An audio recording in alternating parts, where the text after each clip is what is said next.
योगी और हरियाणा में तो इतना नहीं हो पाता। कहते हैं सुनामी है, ट्रेन एक्सीडेंट हो जाए मोदी जिम्मेदार। कितने हुआ हिंदुओं में?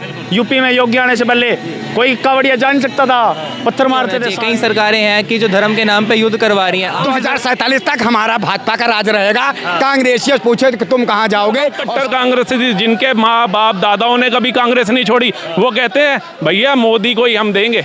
हमारे पूर्वजों ने जो गलती कर दी, हमने वो गलती नहीं करनी है। हमने अपने बच्चों का भविष्य देखना है, हमने अपना आने वाला कल देखना है। जो बढ़िया काम से मोदी जिम्मेदार, कांग्रेस जिम्मेदार। जैसे चंद्रयान 3 पहुंचा, रोहिणी जिम्मेदार। गुजरात होके आया था सोमनाथ जी मंदिर, मैं मुस्लिम भाई के ही होटल में रुका था, लेकिन मैं कहता हूँ वहाँ पर मुझे इतनी सी भी इनसिक्योरिटी फील नहीं हुई।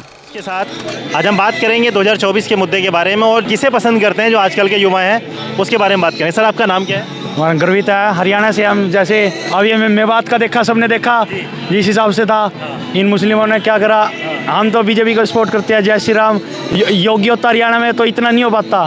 क्या लगता है कि योगी अगर हर जगह हो तो बढ़िया काम चलेगा। राम राज्य के हम चाहते हैं कि चाहते हैं। राम राज्य आए। हाँ, राम राज्य की हम डिमांड करते हैं। खुद देख लो, जो यूपी में था योगी आने से पहले और अब में दिन रात का चेंज है, वही हम हरियाणा में लाना चाहते हैं। और दिल्ली में भी।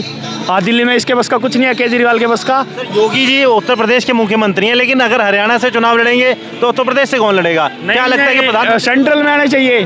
सेंट्रल में आने चाहिए। सेंट्रल में अगर आ जाते हैं तो क्या क्या सुधार हो जाएंगे? सेंटर में आने के बाद उनका हर जगह की सुधार होना चाहिए। ऐसे यूसीसी की मांग हो रही है, हम चाहते हैं कि यूसीसी आए, ठीक है। और ये जो हिंदू मुस्लिम एक्ट अलग अलग हैं, सबके मैरिज एक्ट हैं, हम चाहते हैं कि ये सब कुछ एक आए। इक्वालिटी आनी चाहिए देश के अंदर, कि जो आप देखोगे कि मुस्लिम के लिए अलग एक्ट है, हिंदुओं के लिए अलग है, इससे बहुत दिक्कतें हैं। ये हम चाहते हैं कि ख़त्म होए और सबको एक बराबर से देखा जाए। हम नहीं चाहते कि धर्म के नाम पे जो युद्ध होते हैं ये नहीं होना चाहिए। कई सरकारें हैं कि जो धर्म के नाम पे युद्ध करवा रही हैं। कौन सी सरकार है जो धर्म के नाम पे लड़ाती है? धर्म के नाम पे किसी सरकार का नाम तो लेना नहीं चाहते। सबके अपने अपने एजेंडा होते हैं, सबके पॉलिटिकल एजेंडा हैं अपने अपने। धर्म की बात होनी चाहिए। जिस हिसाब से हमारे पास अत्याचार कितना हुआ हिंदुओं में, यूपी में योगी आने से पहले कोई कावड़िया जा नहीं सकता था, पत्थर मारते थे साले। वाह, ये बात है। आपको क्या लगता है कौन सी सरकार ऐसे जो युवाओं के बारे में युवाओं के बारे में बीजेपी सोच रही है, ठीक है। और उन्होंने नौकरियां भी निकाल रहे हैं, उनके लिए एक नई नई इस्टेब्लिशमेंट कर रहे हैं कि ताकि इंडस्ट्रीज़ आएँ, काम कर रही हैं। हम इससे है कि युवाओं को नई नई अपॉर्चुनिटीज़ मिलेंगी काम करने के लिए। हमें चाहते हैं कि ऐसा काम और होए। जो युवा ऐसे भटक रहे हैं बिना नौकरी के, इतनी मारामारी चल रही है, ये चाहते हैं सब खत्म होए। कहीं ना कहीं सर बीजेपी पे आरोप लग रहे हैं? सर जी, अभी एक लड़का आया था भैया जी प्रतीक में, गोरखपुर से। उसने बोला कि मैं अग्नि में एडमिट होना चाहता था, अग्निपथ में जाना चाहता था। मेरी हाइट कम हो गई, क्या मोदी हाइट उसकी लंबी कर देंगे क्या? ये लोग कहते हैं सुनामी है, ट्रेन एक्सीडेंट हो जाए मोदी जिम्मेदार। सुनामी है मोदी जिम्मेदार, कैटरीना है मोदी जिम्मेदार, अल नीनो है मोदी जिम्मेदार। और जब बढ़िया काम से मोदी जिम्मेदार, कांग्रेस जिम्मेदार। जैसे चंद्रयान 3 पहुंचा, रोहिणी जिम्मेदार।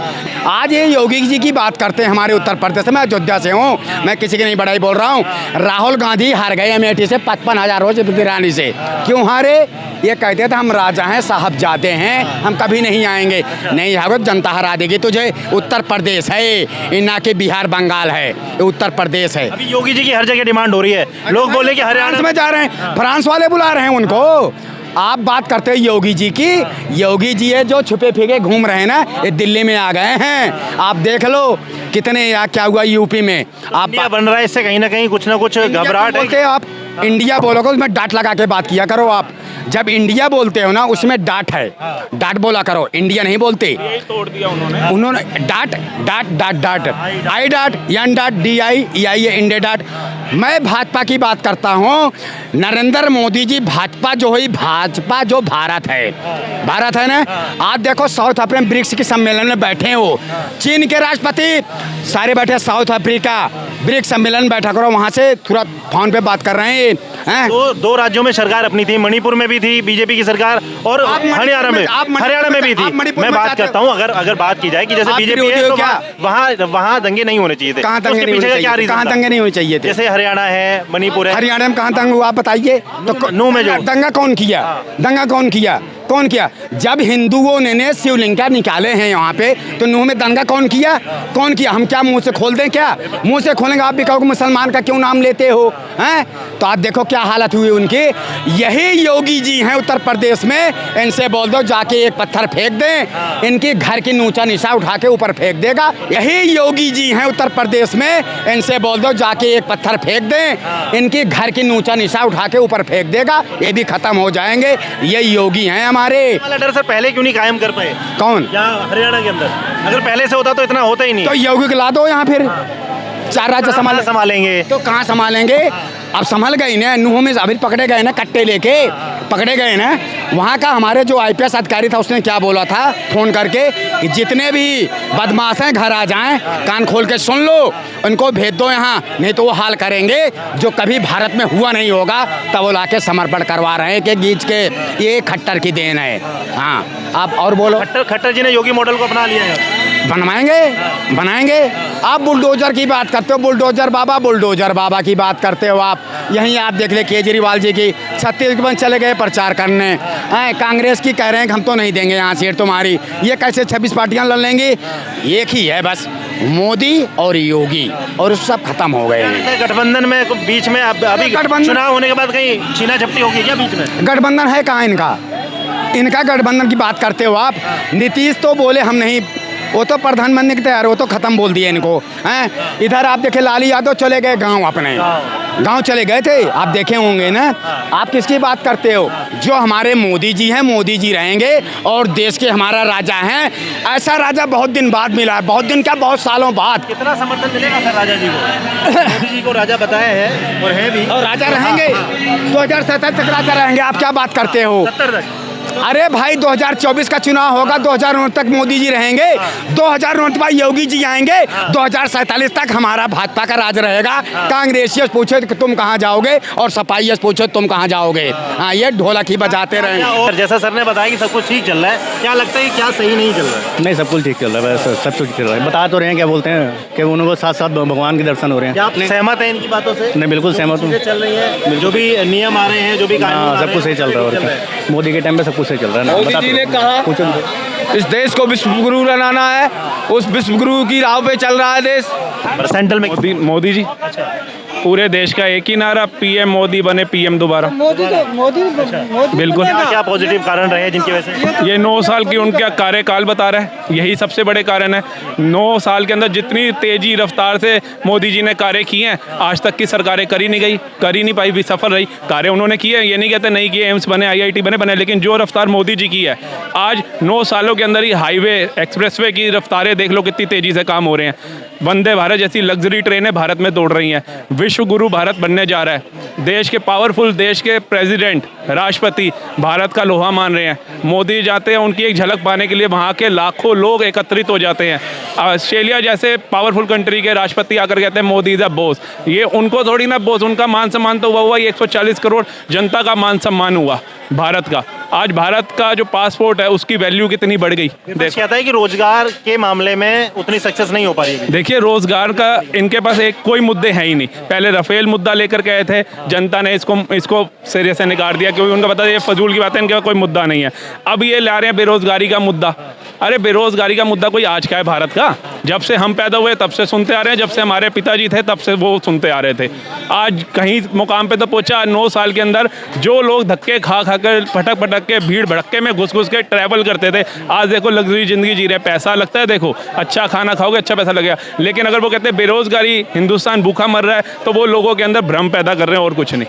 हिंदुस्तान पहले से बहुत ज़्यादा उन्नति कर रहा है, मान सम्मान पा रहा है। हर जगह देखो आज चमचमाती, दिल्ली में हम खड़े हैं तो दिल्ली देख लो चमचमाती हुई। क्या आज से पहले हमारे को इंडिया गेट ये सब चीज़ें ऐसी दिखी थी? एक्सप्रेसवे दिखते थे ऐसे, टूटी फूटी सड़कें होती थी। 4 घंटे का सफ़र हम 16 घंटे में करते थे, लेकिन आज मोदी जी के नेतृत्व में जो गडकरी जी कार्य कर रहे हैं उसमें देखो 6 घंटे का सफ़र हम 2 ढाई घंटों में कर रहे हैं। समय की बचत, पेट्रोल की बचत, पैसे की बचत, और क्या चाहिए हिंदुस्तान को? गठबंधन को क्या लगता है कि वो प्रभावी रहेगा? जो गठबंधन अभी हो रहा है? गठबंधन हुआ है भ्रष्टाचारियों का, गठबंधन किसी इनोसेंट अच्छे बंदे का नहीं हुआ है। ये देखिए, ये लोग जो गठबंधन में शामिल हुए हैं, इनसे एक सवाल है, ये पहले अपनी स्टेट तो संभालें। आज दिल्ली में केजरीवाल जी का बड़ा नाम चल रहा है, केजरीवाल ने दिल्ली की दुर्दशा क्या कर दिया है? क्या आज से पहले लाल किले तक यमुना का जल स्तर पहुंचा था? इससे ज़्यादा क्यूसेक पानी छोड़ा जाता था हरियाणा से, लेकिन ऐसे हालात नहीं हुए। क्या हालत हो गई पंजाब की, क्या हालत है, क्या दुर्दशा कर दी इन्होंने। ये एक स्टेट तो संभाल लें। इनके पास 400 करोड़ रुपया नहीं है कि सेंट्रल ने कहा कि G20 होना है, सड़कों का निर्माण कर दिया, इन्होंने कहा हमारे पास पैसा नहीं है। एक ट्रेन चलनी थी, उसके लिए इन्होंने मना कर दिया, और सर्वे में क्या आता है 13,500 करोड़ इन्होंने खाली अपने विज्ञापन पे लगाया। केजरीवाल को बार बार क्यों जिता रहे हैं लोग? अगर ऐसी कमियां हैं उनके अंदर तो क्यों जिता रही है जनता? देखिए, जो लोग वो कुछ काम कर रहे होंगे, ऐसे स्कूलों का है, शिक्षा का है, और जो चिकित्सा है उसके मामले में भी उन्होंने सुधार कार्य किए हैं, तो जनता क्यों लाइक कर रही है? देखिए, सुधार कार्य तब होते हैं जब जेब में पैसा हो। आप लोग इस जो अस्पताल है, चिकित्सा मान लो या स्कूल मान लो, इनका बटन बनाया, जल बोर्ड 70,000 करोड़ के घाटे में आ गया। लोगों के घरों में पानी पीने का नहीं है, और पानी जिनके घरों में आ रहा है नाले का आ रहा है, जगह जगह की आप रिपोर्टिंग देखिए। लोग कितना, अभी मेयर बनी इनकी जो, उसको लोगों ने धक्के दे करके भगाया भलसवा के अंदर से। कितनी बेइज्जती वाली बात है कि अभी अभी नई नई मेयर साहिबा बनी और उनको एक ही जगह उन्होंने दौरा किया और वहाँ से उन्होंने जनता ने भगाया। लोगों का पीने का पानी नहीं है। जल बोर्ड के इनके खुद के MLA असेंबली में खड़े होकर के बोल रहे हैं कि हमारे क्षेत्र की हालत व्यवस्था ऐसी हो गई है कि लोग हमें जूते मारने को तैयार हैं। तो जब इनके खुद के MLA इनकी निंदा कर रहे हैं, तो जनता से क्या ये अपेक्षा रखते हैं? और ये जो जीतने का इनका कारण है ना, वो मूर्खता है लोगों की। लोगों ने अपने मन में भाव पता क्या बना लिया है कि सेंट्रल में तो हमें मोदी चाहिए, और स्टेट में देखो फ्री की बिजली, फ्री का ये तो मिल रहा है, तो इसको दे दो। और उसका ये गलत फायदा उठाते हैं केजरीवाल जी। वो सोचते हैं कि मेरे कामों की वजह से मुझे वोट मिला। नहीं, फ्री की बिजली का दावा भी राजस्थान में भी किया गया है, किया तो कर्नाटका में भी था, इन्होंने वहाँ जीते लोगों को बेहाल किया। अब देख लो उधर क्या दुर्दशा कर दी, कितने हजारों करोड़ों के घाटों में आ जाएगा 5 सालों के अंदर कर्नाटका। यही जहाँ जा रहे हैं, बिजली फ्री ले लो, पानी फ्री ले लो, ये ले लो। अरे तुम देश को क्यों डुबो रहे हो? क्यों श्रीलंका बना रहे हो भैयों? ये हर एक हिंदुस्तानी के कण कण की बूंद बूंद से बना के ऊपर पहुँच रहा है हिंदुस्तान। 9 साल के अंदर जितनी उन्नति भारत कर रहा है ना, उसे और ऊपर जाने दो। जो लक्ष्य 2047 का है ना विश्व गुरु का, वो बनने दो। आप लोग अपनी एक कुर्सी के लिए ये मत करो। आप तो केजरीवाल जी एजुकेटेड माने जाते हो, अफसर से रिटायर हो, अफसर की नौकरी छोड़ी, आपने एक्साइज इनकम टैक्स ऑफिसर थे, उसके बाद आपकी सोच ऐसी है कि बस मुझे कुर्सी चाहिए, मैं जाऊं। विपक्ष कहता है कि 2024 का मुद्दा इनका हिंदू मुसलमान का मुद्दा है। क्या लगता है कि ये धर्म की राजनीति करते हैं, या फिर लोग विपक्ष का कहना है? देखिए, विपक्ष के बाद ना, मैं बताया तो है, उनके पास कुछ एक्सक्यूज है ही नहीं लड़ने के लिए। वो हिंदू मुस्लिम वो करेंगे, दंगे वो करवाएंगे, सब कुछ वो करेंगे। क्या मोदी जी ने कभी स्टेज पे खड़े होकर के या अमित शाह जी ने बोला है कि मुस्लिमों को कोई फैसिलिटी नहीं दी जाएगी, ये हमें वोट नहीं देते? ये घटिया लोग हैं, ये जो भारत के अंदर दंगे करते हैं, जितने भी बम ब्लास्ट होते हैं, सब कुछ होते हैं, उनमें इनका नाम होता है। क्या 9 सालों से पहले किसी मंदिर, किसी, आज हम CP खड़े हैं ना, यहाँ भी अनाउंसमेंट होती थी, लवारिस वस्तुएं ना छुए, बम हो सकती है। क्या 9 साल के अंदर एक भी विस्फोट किसी ने सुना? अनाउंसमेंट भी सुनी? देखिए, G20 होने वाला है कुछ दिन बाद, कोई अनाउंसमेंट है? क्यों? यही तो चाहते हैं, सुरक्षा। हम जीवित होंगे तभी तो भोग पाएंगे, तभी तो घर, पैसा, रोटी खा पाएंगे। जब हम सुरक्षित ही नहीं है तो हम क्या करेंगे ऐसे भोग का? ये बेरोजगारी करते हैं। बेरोजगारी, रोजगार तो तब होगा, तब उसका फायदा जब आप सुरक्षित होंगे। पहले अपनी सुरक्षा देखिए। 9 सालों में भारत कहाँ जा रहा है ये आप देखिए। देखिए, इनका तो काम है बोलना, ये बोलेंगे क्योंकि इनको समझ आ चुकी है कि हमारा सुपड़ा साफ है। ये 26 है, ये 36 हो जाएं, 76 हो जाएं, ये तब भी मोदी का बाल भी बाका नहीं कर सकते। मोदी ऐसे मोदी नहीं बन गया है, उसकी 52 साल की तपस्या थी। RSS के उन्हें दड़ियों से लेकर के, चाय से लेकर क्या क्या उन्हें कार्य करे, परिवार छोड़ा। हम एक दिन के लिए अपने बीवी बच्चों से दूर हो जाए, माँ बाप से दूर हो जाए, हमें लगता है फ़ोन पे बात कर लें। वो बंदा 52 साल तक सेवा में लगा रहा समाज की, देश की। 52 साल बाद उसे गुजरात की गद्दी दी गई, क्यों? उसके कार्य को देखते हुए। जब उसने गुजरात को संभाला तो वो भी तो देखिए कितने 1.5 लाख करोड़ की उसकी GDP थी गुजरात की देश में। आज 18 लाख करोड़ से ऊपर की GDP है भारत की। 18% का उसका योगदान है हिंदुस्तान की GDP में। उसने आते ही जो भी किया वहाँ पे देखिए, मैं गुजरात होके आया था सोमनाथ जी मंदिर, मैं मुस्लिम भाई के ही होटल में रुका था, लेकिन मैं कहता हूँ वहाँ पर मुझे इतनी सी भी इनसिक्योरिटी फील नहीं हुई मोदी जी के राज में। क्योंकि मोदी जी, जो योगी जी कहते हैं रहो, रहना है तो कायदे से रहना, नहीं तो पाकिस्तान जाओ, टिकट हम मुहैया कराएंगे। तो मोदी जी ने वो काम पहले किया था। आज हम देखो वहाँ से 200-250 किलोमीटर द्वारकाधीश भी गया, क्या सड़कें थी, क्या इन्वायरमेंट था, क्या लोग थे, दिल खुश हो गया मेरा। मुझे लगा कि हाँ, मैं कितना अपने आप को सुरक्षित महसूस कर रहा हूँ, कितना खुश हूँ, क्या सड़कें हैं, क्या रास्ते हैं। गुजरात जा करके देखो, आज वही हिंदुस्तान पर बहुमत रहेगा 2024। बिल्कुल रहेगा जी। हर एक युवा, मेरे तो जितने साथी हैं वो आंखें बंद करके कहते हैं, वो इवन मैं बताऊं कट्टर कांग्रेस जिनके माँ बाप दादाओं ने कभी कांग्रेस नहीं छोड़ी, वो कहते हैं भैया मोदी को ही हम देंगे। हमारे पूर्वजों ने जो गलती कर दी, हमने वो गलती नहीं करनी है। हमने अपने बच्चों का भविष्य देखना है, हमने अपना आने वाला कल देखना है। तो इस समय जो विकल्प है ना, वो मोदी जी हैं, उसके अलावा कोई नहीं है। अभी तो ये कहते हैं मोदी भगाओ देश बचाओ। अगर मोदी को भगाने का कह रहे हैं ना, योगी जी आ गए, फिर ये कहेंगे अरे मोदी जी को लाओ और हमें बचाओ। तो वो वाली आपकी स्थिति ना आए, इसलिए मोदी जी को जो कार्य कर रहे हैं उनको करने दीजिए। धन्यवाद। मोदी जी रहेंगे बिल्कुल जी, बिल्कुल। और कोई देखिए जी, ये अंधभक्त जो है, इन्हें पता नहीं क्यों लगता है कि मोदी जी ने पता नहीं क्या बदल दिया, क्या नहीं बदल दिया, जबकि देश पिछले नहीं किया सर। नहीं कि मुझे यही तो बता दीजिए क्या विशेष कार्य कर दिया उन्होंने। एक मंदिर बनवाया है, ठीक है, और उसके बाद में मंदिर के बाद देख लीजिए आप, निरंतर महंगाई बढ़ती जा रही है। आज की ताज़ा खबर यह है कि 20% दलहन का रेट बढ़ने वाला है, ठीक है। दूध पहले ही बढ़ा चुके हैं, कपड़े पे टैक्स लगा चुके हैं, और आटा 22 रुपये से आज 42 रुपये 45 रुपये सामान्य किस्म का आटा हो गया है, ठीक है। एक गरीब आदमी की पहुंच से ये खाने पीने की चीज़ें दूर करते जा रहे हैं और पूंजीपतियों का महिमा मंडित करते जा रहे हैं। इन्होंने अभी अमित शाह के 2 मित्रों का 11,000 करोड़ रुपए का कर्जा माफ़ कर दिया। इनको ये शर्म नहीं आई कि ये देश का पैसा है, गरीबों तक भी कोई राहत पहुंचनी चाहिए, महंगाई को कम करना चाहिए। देखिए, गरीबों को घर घर राशन मिल रहा है, बैंकों में पैसा मिल रहा है, वो नहीं दिखेगा इनको, जो ठीक है? अर्थशास्त्री वो नहीं दिखेगा। ये अर्थशास्त्री की बातें करते हैं। आज जो ये भारत की सड़कों पर ये साफ सफाई में घूम रहे हैं, इनको वो पसंद नहीं है। कहते हैं हमें खाने को मिले चिकन बिरयानी, भले ही कूड़े के ढेर पे हमें चलना पड़े, हमारे बच्चे बीवी घर वाले बीमार पड़े रहे अस्पतालों में, लेकिन हमें तो चाहिए पैसा नोट। बस इनकी सोच ये हो चुकी है। ये देखिए पहले सफाई नहीं थी क्या? पहले क्या इन्होंने क्या विशेष कार्य किया है? मुझे ये बताइए। इन्होंने सारे तो सरकारी नौकरियां खत्म कर दी, ठीक है। जिन लोगों ने बड़ी मुश्किल से अपनी छोटी मोटी फैक्ट्री डाली थी, सारे कामगार थे छोटे छोटे, वो सब खत्म कर दिए। उसके बाद में अब आज की दशा ये है कि कोई छोटी सी मामूली सी किसी को सोकाटी गाड़ी की या किसी को, वो नौकरियां भी खत्म कर दी हैं। जहाँ पर 10 आदमी लगते थे, वहाँ पर 2 ही आदमियों से काम करा रहे हैं और उनको मार से काम चल रहे हैं। और क्या काम चल रहा? अभी आप देखिए, मेट्रो में जाइए, जेएमडी के कर्मचारियों ने कल परसों हड़ताल करी है कि उनका वेतन नहीं मिला 4-4 महीने से, और उनको नौकरी नहीं दी जा रही। उनसे 25-25 हज़ार रुपये रिश्वत के लिए जा रहे हैं और उनका शोषण किया जा रहा है वहाँ पे कर्मचारियों का। अभी ये बताइए कि कहाँ जा रहा है पैसा, देश का धन कहाँ जा रहा है? इस बारे में कुछ जानकारी है? और रुपए की कीमत जो वैल्यू घटती जा रही है दिन पर दिन, ये कहाँ रोक पा रहे हैं अर्थव्यवस्था को? कौन सी अर्थव्यवस्था की बात कर रहे हैं, मेरी समझ में नहीं आता है। व्यवस्था क्या भारत की आपको दिख रही है? आप तुलना जब पहले करते थे ना अमेरिका से, ऑस्ट्रेलिया से, रूस से, तो अब भी उससे तुलना करके देखोगे ना मेरे भाई साहब, महंगाई दर अदर्स भारत कंट्रियों से बहुत कम है। सर्च करो गूगल में। देश के अंतिम आदमी को साथ में लेके, बैंक धाराशाही हो गए हैं। देश का विकास, देश के अंतिम आदमी को साथ में लेके, देश के आदमी को साथ में लेके चलना होगा। जब तक सरकारें देश के अंतिम आदमी तक कोई भी राहत नहीं पहुंचा पाती हैं, तो ये व्यवस्था अपने आप में एक झूठ है। समझ में आई? तो इसलिए हर आदमी को अंतिम आदमी की बात करनी चाहिए, बात होनी चाहिए महंगाई की, बात होनी चाहिए बेरोजगारी की, बात होनी चाहिए भ्रष्टाचार की। और जब तक नीचे के आदमी को, भ्रष्टाचार तो खत्म कर दिया है, बिल्कुल बुलडोजर बाबा का चल रहा है, बुलडोजर चल रहा है। देखिए, ये किसी को बना तो सकते नहीं है। और इनकी नीति क्या है? नरेंद्र मोदी जिंदाबाद, देश के नेता अच्छा है। इनकी नीति क्या है? इनकी नीति ये है कि ये किसी को बना तो सकते नहीं है, मिटाने में ये लगे हुए हैं।